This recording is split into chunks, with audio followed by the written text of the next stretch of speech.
So I told you earlier in the week that I get back to you about this time tracking thing, and I've been doing a lot more reading. Um, right now I'm reading Drucker's book, the Effective Executive, and it seems to be the entire focus of the first chapter of the book is all about this idea of time. And then what he says is that will always be our limiting resource. No matter what you're trying to do, who you think you are, it's going to be time that prevents you from really getting what you want from life. So to that end, there are 3 steps that you need to follow in order to get a handle on your time. And one of them is to record your time. That's where you start. Because until you know how you're spending your time, it's impossible to really figure out how to capture that time and then how to manage that time and how to put that time to best use. There's a lot of anecdotal evidence that he talks about in his experience with a lot of high-level executives who think that they're spending their time in the right places, who are really convinced that, hey, I'm doing the right things here with my time. And then when they take the time to really figure out where their time's going, and it starts with recording your time, that they realize that, hey, I'm not spending my time anywhere near or doing anything with my time that I thought I was doing. I'm doing a whole lot with it that I thought I wasn't doing. In fact, I'm doing things that I was really trying not to do. So to that end, the last couple days, I've been looking for solutions to make it easy to track my time. And one of the apps out there is this thing called Hours. So I downloaded Hours, put it on my phone, used it for 2 days.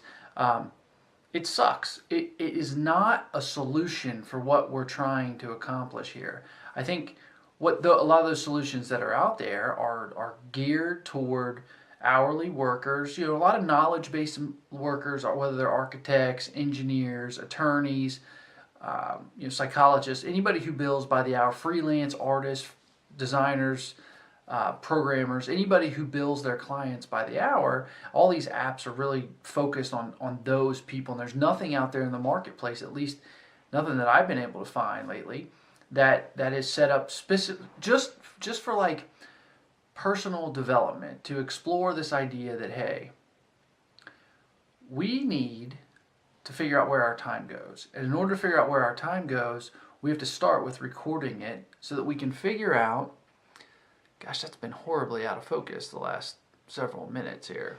You have to forgive me. I'm just getting used to this camera. So if you haven't noticed, I've upgraded significantly from my iPhone to a Canon EOS M3. There's a lot of things I like about it, but there are some things I don't like about it. I think that the autofocus is super slow and not really that good, to be honest. I'm using that in conjunction with a 22 fixed lens. It's a 22 millimeter fixed lens. The f-stop on it's a 2. So for all practical purposes, it's got a great fixed lens camera, but the autofocus is just horribly slow. So I've looked at the M5. The M5 seems to be a little bit faster. That's what people are saying, but it's not significantly faster. So maybe, I don't know that I'm ready to go to a full-on DSLR, but maybe I'll be making that transition to an M5. But anyway, I digress a little bit, because what I really wanted to talk about is the fact that there is nothing out there that allows us to just conduct a very primitive time study of our lives, right? So what we want to be able to do is we want to figure out the 18 hours a day that I have available to get things done. I want to know where that time goes. How's it being spent? Is it being spent where it needs to be? And are there opportunities there for me to bunch big time slots together to focus on activities that really matter? So what he's getting at in this chapter is basically that until you know where your time's going, you can't hope to be able to manage your time. And until you can manage your time, you'll never be able to be as effective as you need to be ultra successful, which is kind of a neat concept, right? So we start with managing our time, which really requires that first we understand where our time goes. And what I did is I spent the last couple days looking for a solution to do just that. I haven't been able to find one. Like I said, I downloaded Hours, which was the #1 rated app on the App Store for time tracking. It's not effective or efficient in doing what we're trying to do, which is just a very basic time study that will allow us at the end of a period of time, without some other additional effort, to analyze where our time's going and how it's being spent, and allow us to make some conclusions about what time is available to us, how we can best use that time, what it looks like, where can it come from, who the time wasters in our lives are. And what I'm concerned about is that I'm concerned that I'm going to be forced to use paper as my solution for recording time.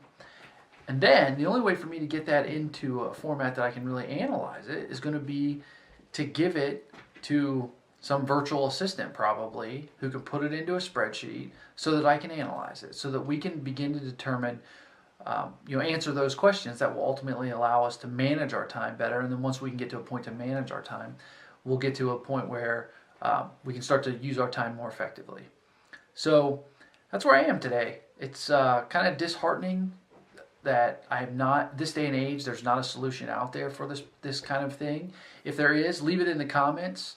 And subscribe to my channel. We're going to keep coming back here, keep working on ourselves. We're going to experiment with a bunch of things, and I hope that I can create value in somebody's life. So, see you tomorrow.